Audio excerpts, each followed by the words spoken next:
Oh, Greetings and blessings, everyone. Welcome to Lights for the Way podcast. I'm your host, James Thomas Devitt, and we are, as always, sponsored by the Blue Star Spiritual Group, dedicated to assisting you to walk the path that you are here to walk. Joining me today, of course, is, as always, one of my all-time favorites, of course, Anita Davies.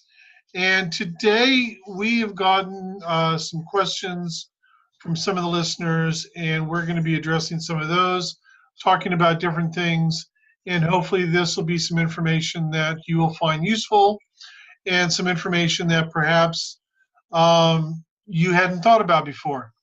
So how are you doing today, Anita? I'm good, thank you. It's a nice day here, bit of a breeze, and just cool chilling out here, and looking forward to talking to the listeners this afternoon. Well, it's a beautiful day here in Dunners as well. It's sunny, especially after yesterday. Yesterday was chilly and it was raining all day long. Really? Oh my goodness, it was raining like you would not believe. But That's today good. we woke up, the sun was out, it was a beautiful morning, and I just got back actually from running some errands, and everything is good to go. And yeah, it's wonderful and it's a beautiful day, and looking forward to doing this podcast today. Myself as well. So we've had a few questions. What do you think we should start with? Implants. Implants. Ah. Now, I do know that you said that you kind of tuned in to see what information you got on that. Now, I've got quite a bit of information because I've been dealing with implants actually for the last 22 years. And I've run across a wide variety of different ones. But let's start off with you sharing what some of the information that you've gotten on it. Well, not a huge amount. I asked a few questions, and I suppose the first thing I asked was, what is an implant? And I received that an implant is a device that is placed within the etheric body. An implant is programmed to connect the body at certain stages during lifetimes. They're designed to activate at a predetermined time. They're an energy mass consisting of complex code system, my writing's terrible here, that weaves energy into a circular shaped device. When they activate, they release codes that will activate the person to complete a task set within the device. This may take only a short period of time or may take place over a period of lifetimes. So does that come anywhere near what it should be? Well, I mean, that's kind of a generic explanation, which, and I'm going to assume here that you probably got that from Denaith. I did. He wasn't giving a lot away. Well, Denaith is, and people need to understand this, Denaith is one of those guys that he's an incredible guy, and I love him to death. He assists me greatly in the healing work that I do. Him and my medical team work with me whenever I do a healing, and it's always very, very powerful. But he's not one to chat a lot. I noticed. Yeah. Now there are different kinds of implants, so let's kind of go through a few different kinds of implants. We have Denaith was actually in charge of a team that created a number of devices and implants. And these were basically put into the etheric bodies of the volunteers and the star seeds who came here. And the main purpose of them was twofold. Partially, it was to cause the star seeds and volunteers to fall asleep, to forget who they were, where they came from, all of these things, so that they could fully immerse themselves into life on this planet and into duality and the density and of third dimensional life and everything else. And then for particular lifetimes, not all star seeds and volunteers, but certain ones who were meant to fulfill a particular mission or purpose. Someone like Buddha or Yeshua or Saint Germain, Merlin, beings like this. So these would deactivate, or an activation would happen within the implants that would awaken them, far enough for them to do whatever that they were here to do in that particular incarnation. And then we get to today. And basically over, I believe it probably started around, I mean, there's been gifts all along, per se. The gypsies have been doing card readings for centuries and psychic readings for centuries. But I think the real awakening began in the latter part of the 1800s over in England with the Theosophical Society and mediumship and everything. And then, of course, in like the 1920s, 30s, and into the 1940s, probably the most well-known psychic channeler known to the planet, who was a very, for the most part, uneducated, very religious man, which was, of course, Edgar Cayce. And then starting in the 60s, the star seeds really started to awaken. And of course, we got our first glimpse into real channeling with Jane Roberts channeling Seth. And then, of course, this continued into the 70s and 80s. For myself, my awakening began in 1986. In fact, on the 12th of next month, it'll be 31 years. And so there are people who are now trained, like with the Blue Star Healing Method, to remove implants and devices, and some of them will malfunction. And so when they malfunction, they need to be removed. Generally, with a lot of these implants in the volunteers and star seeds, they will deactivate naturally and go away. Now, another form of implant, shall we say, is past life items.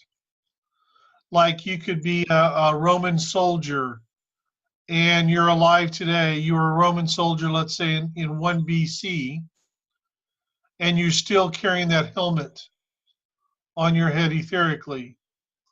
Or like with my wife, when we first came together physically in June of 1999 in Arcata, California, there was a dagger in her heart. You would have heard this story, Anita. I have indeed. Yeah, she told that story at the workshop. I actually removed that dagger out of her heart, and for the next week she could actually feel it oozing and healing and everything like that. So, and I've walked up to people and started talking to them and said, there was a gentleman at an event that I was one of the presenters at in Wellington at the latter part of last year. And I said to him, I said, excuse me, you don't really have a lot of trust in other people. And he goes, no, I don't. And I said, would you mind very much if I pull that dagger out of your upper back? And he's like, no, that'd be fine. And so I pulled it out, and it was like, it really made a difference for him, you know. Last but not least, we have dark implants. Now, some of these can be very, very nasty. In our first Blue Star Healing workshop, there was a person in there who we were doing group healings, and she was on the table. And when we finished, she started almost screaming because in her stomach area, in her lower torso, it felt like blades, like knives were coming up out of her stomach. And when I checked it, there was a dark device there, and it was booby trapped. And so I had to deactivate the booby trap and remove it. Now, you might ask, well, what would that have done? What did that cause? What it caused was it caused her to be in fear. it caused her not to expand herself, not to try things, but rather it kept her small, shall we say. And after this was removed, even like 2 months later, she didn't feel any fear. The fear was all gone. Now, the last thing, and it's not really an implant, sometimes dark entities will attach themselves to the etheric body, and they have to be removed as well. And I can assure you, and there are people who witness this, when that happens, it is not pleasant. And it can be very, very intense. I can imagine. So that's kind of my understanding of implants. Is that a little bit more detailed than what Danae had for you? A little bit, yes, yes. He didn't really give me a huge amount.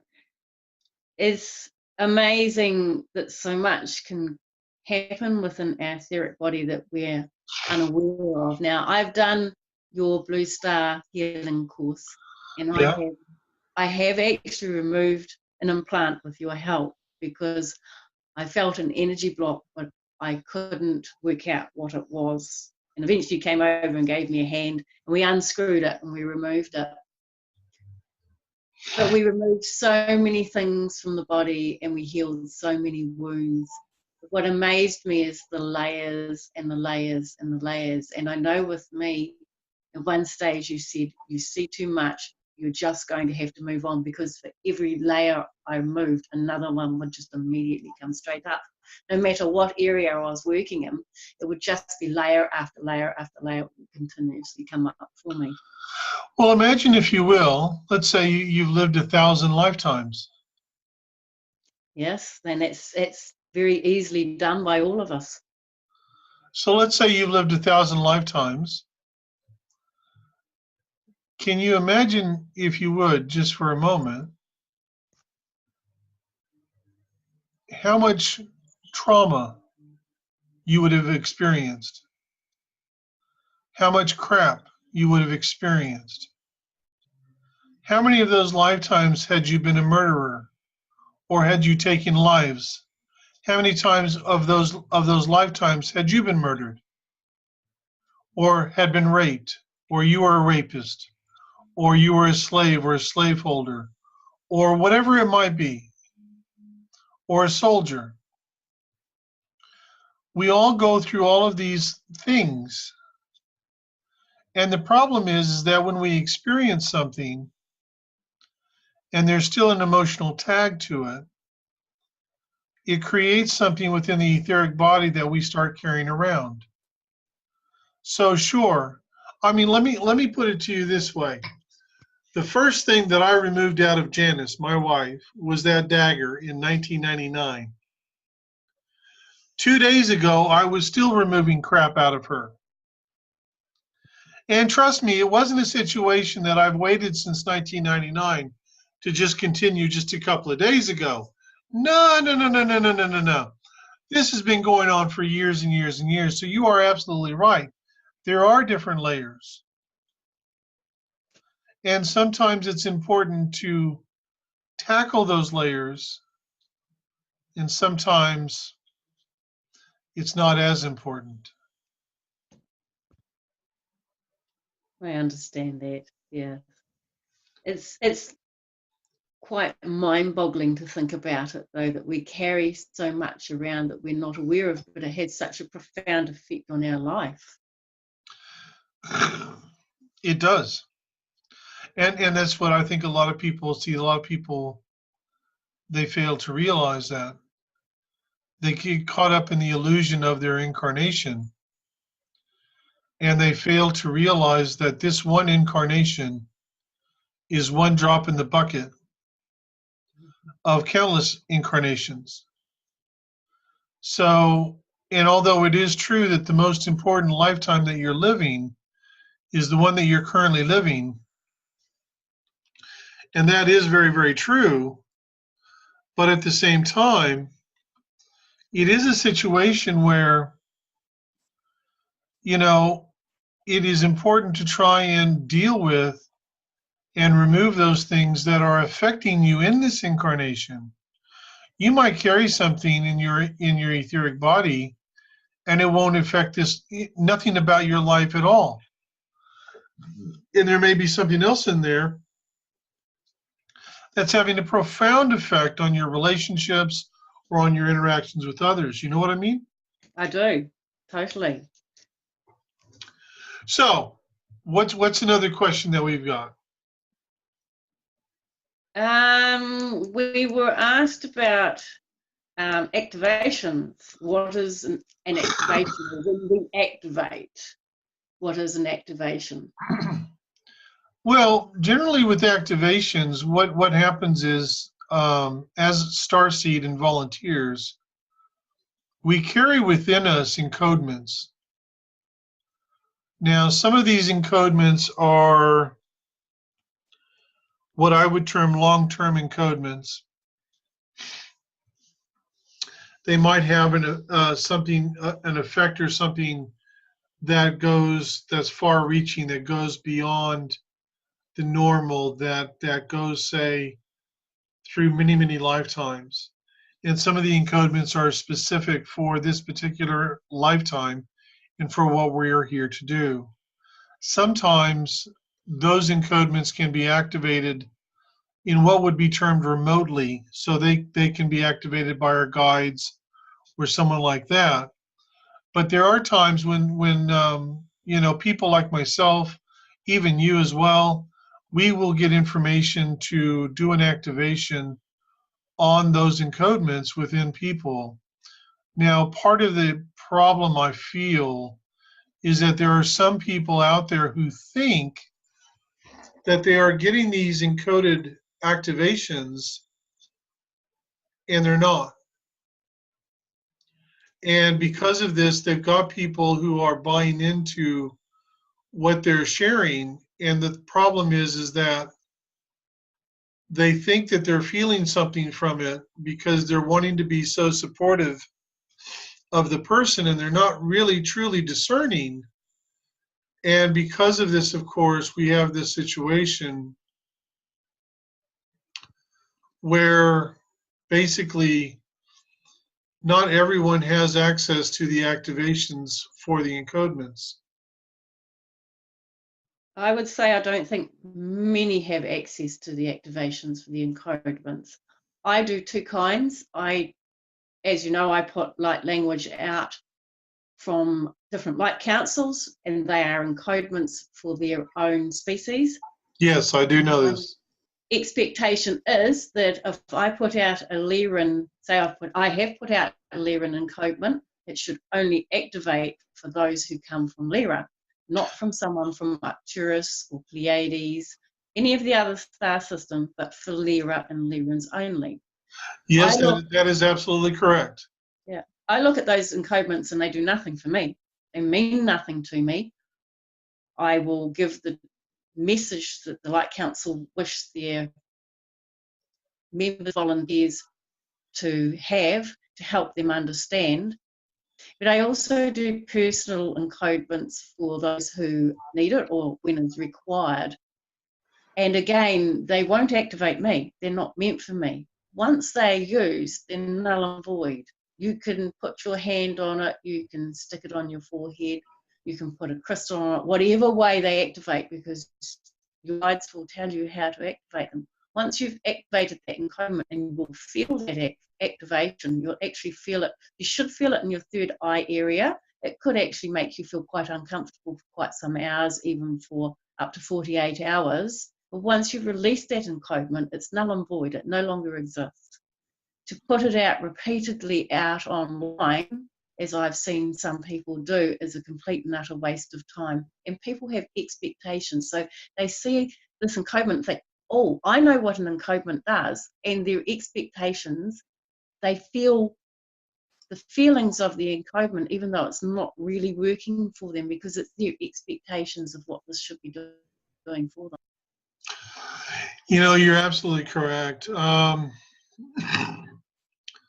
The encodements, the activations that I do for the encodements and stuff, are, I always do in light language. However, the actual activations are generally a number sequence, and the number sequences are always different, and it's different for many different reasons, and it's different for different people. And you're absolutely right in the sense that it's not a blanket activation. And the reason it's not a blanket activation, and I think what people really need to understand here, and it's something that we've tried to address before, is the fact that, with Starseed and with volunteers that are on this planet, they don't all come from the same place. And as they don't come from the same place, it's important to realize and to recognize and to understand that an activation that would work for one person is not going to work for somebody else. And it doesn't work that way. And I mean, it would be really cool if it did, and it would probably save a lot of time if it did, but it doesn't. No, it doesn't. And we might all be human on the outside, but the core of us is very different. The soul, the core, who we are, the composite of us is completely different for every different being and species. And you're correct, the codes that we get, they're mathematical. Now, I put the codexes out, they look like language, but they're mathematical in their basis. I speak it, and even though I still sound like I'm speaking a language, it's a mathematical codex that is implanted within the third eye, which triggers within your soul body certain activation to allow your access at a higher level. I think I've explained that, hopefully understandably. Well, I mean, at the end of the day, and let's be honest about this, and I think one thing that people need to realize and understand, we're talking about something that is a very high vibrational situation. And even though there are loads of people out there who have this mentality that they've got it all sussed out and they know what's going on and everything else, the truth of the matter is the fact that because of the nature of these activations and encodements, it's actually been set up to the standpoint that a lot of people don't have access to these encodements and activations because the problem is and this is something that I talk a lot about. This is something that I try and push on people all the time. Not enough people really discern. They're too busy trying to feed their egos, and they're too busy trying to get people following them, and things like this, that they end up where they end up actually taking people out of their sweet spot and out of that place that is so vitally important for them. They do. It's a shame, really, because and I think I've said it before, spirituality has become the new religion, and they're not discerning for themselves. They're following, as you say, people who've put themselves at a level and they're putting out a high volume of information. And I'm not saying that everything that they put out is wrong. They do put out some really good stuff. Yeah. But they're inclined to follow this dictum of what we must do and how we must be as a spiritualist, instead of finding out for themselves. For each and every one of us, our spirituality is not only very sacred and divine, it's also a very, very personal journey. The personal journey that only we can take. Nobody else can take my journey because this is my path. I can't walk your journey, it's your path. For someone who comes from a totally different planet, their journey, their path, their destination is different from mine again. You're absolutely correct. And so, but activations are basically to activate encodements that have been provided to volunteers and to Starseed on the planet to assist them moving in the direction that they need to move into, as well as to accomplish the things that they are here to do. I totally agree. That's a pretty good answer for it. I think so. So, what is our next question that we've received? It is part of what we've been talking about. It really walks hand in hand is what is the download. And what is a download? Well, that's really an extension of an activation. A download is what you receive from an activation. There's the codex is downloading into the third eye. I'll use the third eye area because I don't know about everyone else, but this is exactly where I will feel it, and I can feel it for quite some hours afterwards. It downloads the information required to release or activate what is needed within for you to move on. If it helps your connectivity, then that's what the download will do. It will help you connect at a higher level. You might not actually physically be aware of the connection changes, but it will happen. And you see, for me, it's like I've gone through over the course of time, of course. I've gone through many downloads of many different types. And for myself, to make it a very simple explanation, basically a download is nothing more than usually your whānau and friends, those people that you are connected with from, wherever you are from, they will download information, and they will download energies and encodements, whatever you might need in that moment. And when they do this, it doesn't necessarily mean that it's going to automatically activate when it downloads. You may receive something today and you feel it and you know you've received it and you know it's there and you know it's, is very, very, doable here. You know it's happened. Everything's sweet. Everything's good. And you may have that download for 40 years. And something will happen. You'll meet somebody, or a particular energy happens, or a particular vibration will happen, and all of a sudden an activation will occur, and that download will automatically activate. So, I have received downloads, shall we say, going back 15, 20, 30 years that have activated just this year. And I'm aware that they've activated this year. And so,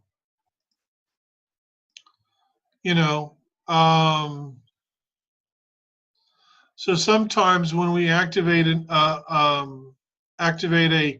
encodement, like with you, Anita, with your activations or the activations that I do, and you feel that energy come in and you feel the information come in, that's a download. But downloads can also be not even around those, but more along the lines of just your personal true family is downloading you with information that you're going to require later on.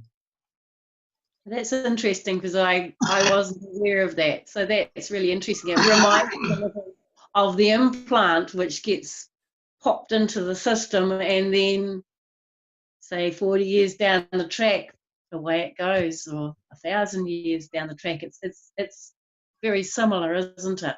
Not perhaps the same kind of energy that is put inside, but it's a very similar concept. Well, it is. And I mean, it is a situation where, and I think part of the issue here, and I think this is also, and it's something addresses something that you were saying that I personally feel is so vitally important right now. You know, we come from different places. We have come because star seeds and volunteers. Let's be honest here. We are not all from the same place. We come from different places. Now there is a reason for this, and there's a very good reason for this, because the volunteers have come from, and we discussed this in a previous podcast, from over 70 different worlds, and this includes, and this is important, and this includes other galaxies as well. And so with that in mind, it's like we have to be mindful of the fact that with all these people here, they're all here for the same reason. And the reason that they're here, for a very simple reason, is to assist people or the native human population in their evolution. Now, that is true. However, having said that, we also have a situation that they do come from different worlds, different places. And as they come from different places and different worlds, we have this situation where basically, you know, they come and they have their own truths, they have their own traditions, they have their own beliefs, they have their own creation stories, because it's unique to who they are and where they come from. You know, so an activation is like you said, someone can put out an activation, and when you do it, you know, if it comes from Lyra, it's going to really have an effect on people from Lyra. But people, if they're not from Lyra, it's not going to really affect them. It's not going to have that profound feel to them because it's not for them. And so generally, now the thing is, one of the abilities that you have, which is I think just really really brilliant, is the fact that you have the ability to basically tap in and gain access and information from whichever world or whichever group needs to get a message out to their people, and you can bring that through and put that out so that anyone from those worlds, you know, they can see the message and gain the benefit from receiving that message. And that's so vitally important. It is. You know what I mean? I mean, it's like, Yeah, what we're talking about here, we're talking about reconnecting yourself to more of who you truly are. And that's what this is really about at the end of the day. It's about, and that's why that's why you do the starseed readings. That's why I do the personal Akashic scrolls. We do these things because it helps to connect people more fully with who they truly are. And at the end of the day, that's part of our mission, is to assist people to walk the path that they're here to walk. And so it's so vitally important to remember that, you know, if you see a piece of information, like one of your messages from one of the councils, or even some of the light language that I put out, or whatever, and you're thinking to yourself, well, that didn't really resonate to me. That's not really relevant to me. And guess what? It very well might not be relevant to you. And that's true. But remember this, it may very well be very relevant to somebody else. And that's very, very important to remember. You know, so at the end of the day, we're left with a situation where downloads and uploads are very similar in nature.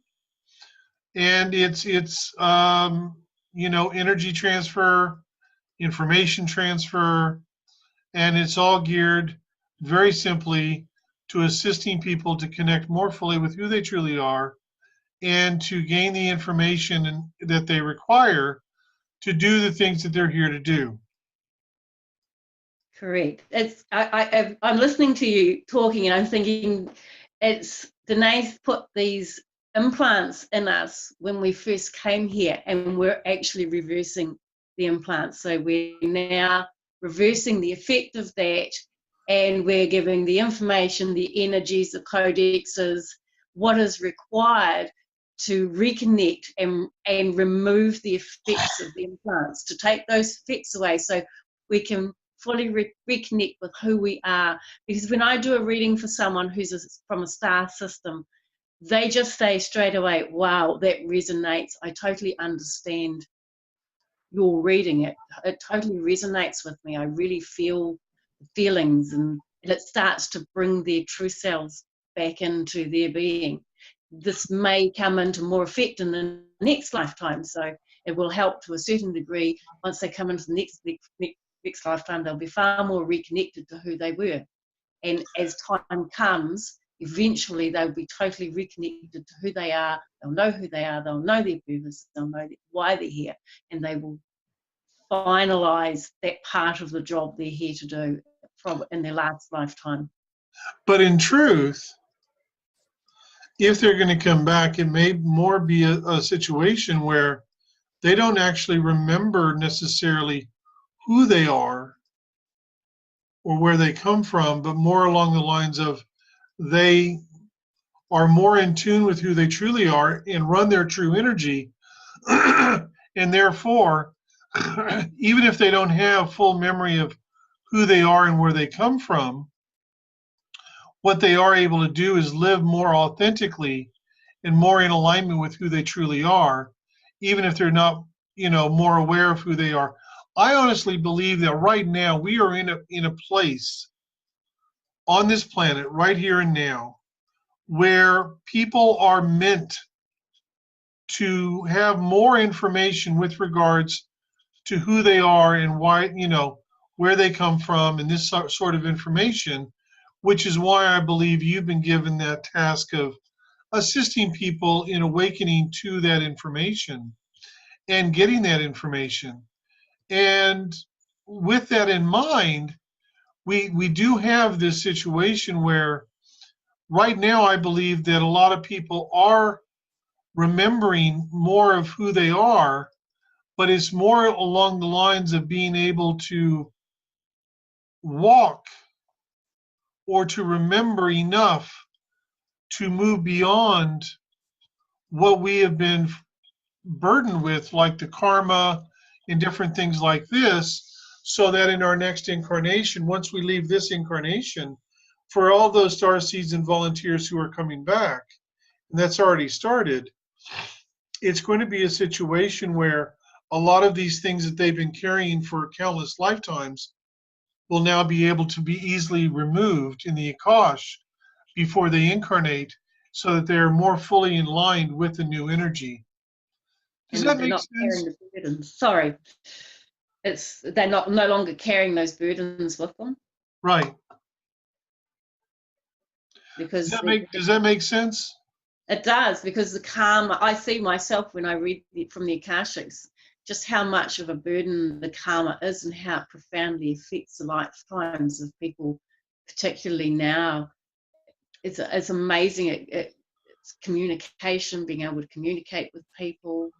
Yeah, we Being see able karma. to, Karma is finished now on this planet. but unfortunately, for those of us who are still walking, we're still burdened by it. It hasn't left our lifetime and this Ah, lifetime. but you see, it hasn't really left this lifetime because for so many of us, we thought, okay, well, karma's ending, great, but I still want to balance this energy. So let's go for it. And so, but what's going to happen is the next time they come in, that karma is going to be balanced and it's going to be removed. Won't that be amazing? It will Lovely be people. amazing for those who are coming back. It will be very amazing. Um, I think it's going to be quite fascinating to see what transpires moving forward. There's a lot of talk at the moment. I'm actually thinking about doing a video um, going down the rabbit hole Very interesting. because there's a lot of stuff going on right now, and there's a lot of information coming out. And if what I've been hearing is correct and is made public, it's going to change a lot of stuff. Um, I'm at a place now where it's like I'm conflicted. I got to be honest with you, Anita. I'm really conflicted because there's this part of me that thinks we've been under this cloud of secrets for so long that it is time for it all to come out. And I know that that's true, and I know that that's the right thing to do. But at the same time, there's another part of me that feels when that comes out, when all the secrets are revealed,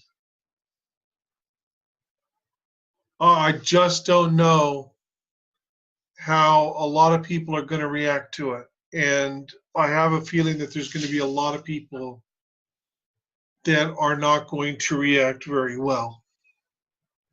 I have to agree there. I think there'll be a backlash.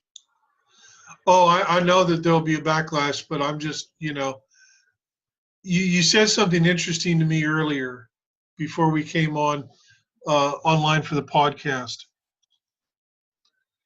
I asked you about somebody, friend of mine. Correct. I'm not going to get into any of that or anything like that. No. But you made an interesting comment. Interesting that they're here in New Zealand. Now, I've been thinking about that a little bit. And there was another question that someone had given to me. And it was, with regards to Lemuria. And it's interesting to me because it's like pretty much everyone and their dog has heard about Atlantis. And in actuality, the information that's coming out now is that they're actually saying, because a lot of people have been thinking that Atlantis is over in the Atlantic Ocean, that the Bahamas is part of Atlantis, and the Bermuda Triangle is actually a crystalline device that causes quantum distortions and everything, which has caused planes and boats to disappear.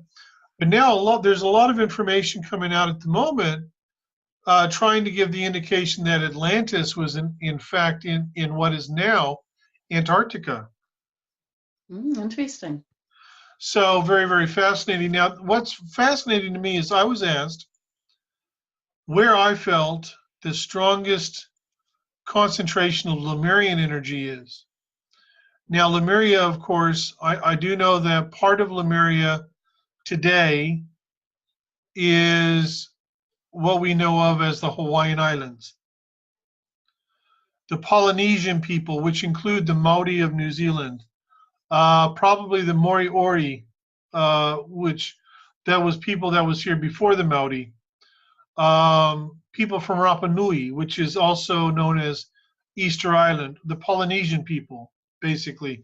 So the Cook Islanders, Samoans, Tahitians, Hawaiians, they are all descendants of the actual Lemuria. And so someone asked me, what country has the highest concentration of Lemurian energy? Now, I know that there's quite a bit of Lemurian energy in Northern California and the Pacific Northwest. There is talk and has been talk for a very long time that the ancient city of Telos, which is a Lemurian city, actually sits underneath Mount Shasta in Northern California. There is apparently quite a bit of Lemurian energy down in the southern part of Peru, like near Lake Titicaca, Cuzco, Machu Picchu. There's quite a bit of Lemurian energy in Hawaii. But as far as a country goes, the highest concentration of Lemurian energy is here in New Zealand. Interesting. And then I got a surprise. I got a big surprise. Because when I moved to New Zealand, I lived in Wellington. And my only foray into the South Island was in 2010 when my wife and I we flew from Wellington to Invercargill, and we went to Bluff for the Bluff Seafood and Oyster Festival. Wonderful seafood. I got to try kina, and I got to try mutton bird, and all of those wonderful little things, and all those wonderful little treats. And it was yummy, yummy, yummy, and it was wonderful. And then when we flew back, we flew from Invercargill to Christchurch, changed planes, and then flew back to Wellington. That was my entire foray into the South Island. Now, I've been all over the North Island, except for New Plymouth and Taranaki. I've been, Hastings and Auckland and the Coromandel, Tim's, Whangamata. I'm wearing a Whangamata t-shirt right now, as you can see here. So all of these wonderful things, and heaps of Lemurian energy. And I'd go on to like a marae, and there'd be all this Lemurian energy, very strong Lemurian energy. And then I moved to Dunedin, and I was surprised.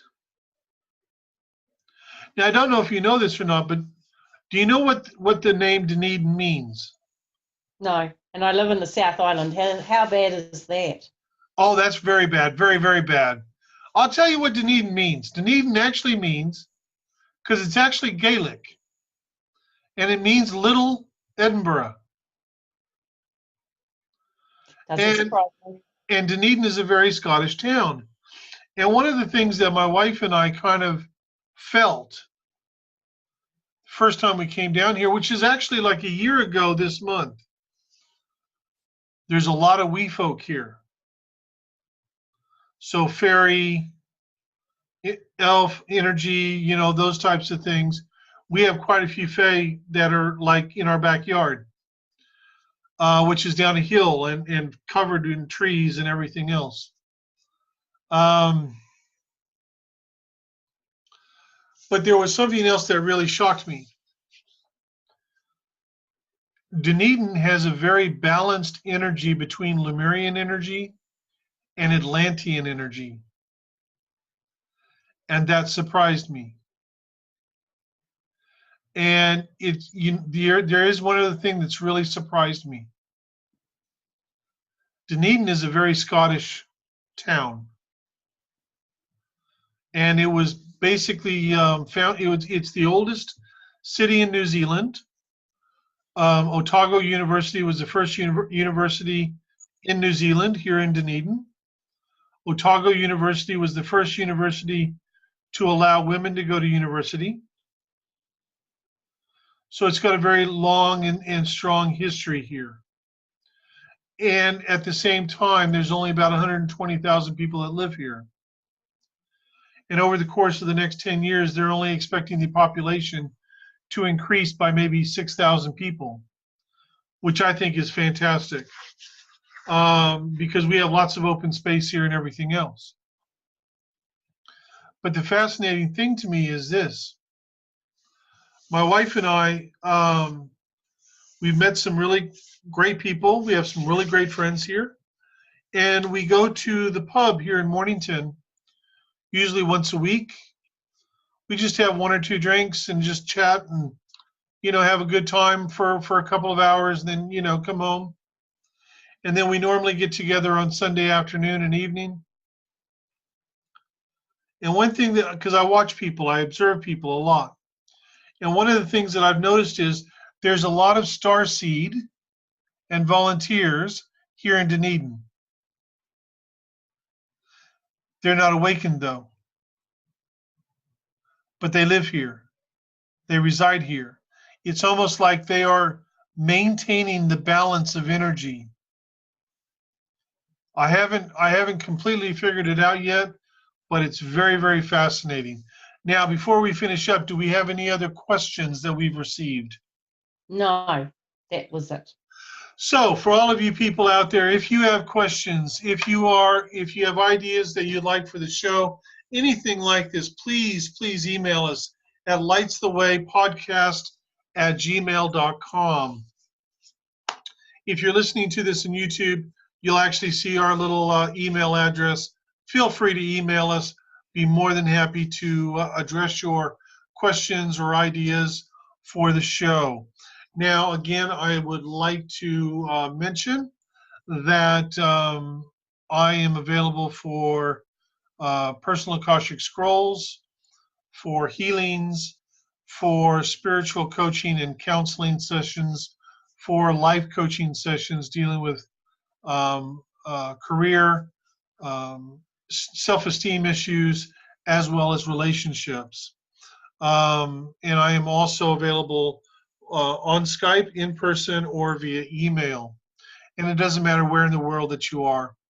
And Anita here, she does these amazing starseed readings, as well as the Kosh readings. And the starseed readings, of course, you get all sorts of information like what your name is, where you're from, what happens on the planet that you come from, all sorts of information like that, and a lot more. So if you are interested, please send us an email on Akashic and Skype sessions at gmail.com. Please hit the subscribe button. We thank you so very much for joining us, listening to the podcast. Hit subscribe so you can follow us and be aware of when we release our podcast. In the new year, we are going to be a lot more dedicated as far as the days that we're going to be doing these podcasts. Right now, we are doing them as we can. So much love to everyone. Now, Anita, today you get the final word. Go for it. Oh, thank you. I think you said it all. There was one little thing I wanted to say, a little bit about the activations. If you see an activation I put out and it catches your interest, you look at it and think, oh, that looks interesting. Do print it out and ask your guides to tell you what to do with it. If it catches your attention, then I would be 99% for sure that it's out there for you and for everyone else who comes from where you are. Enjoy what it brings, go with what you receive, and embrace what comes your way. Enjoy the path you walk on, and I wish you all a fantastic day.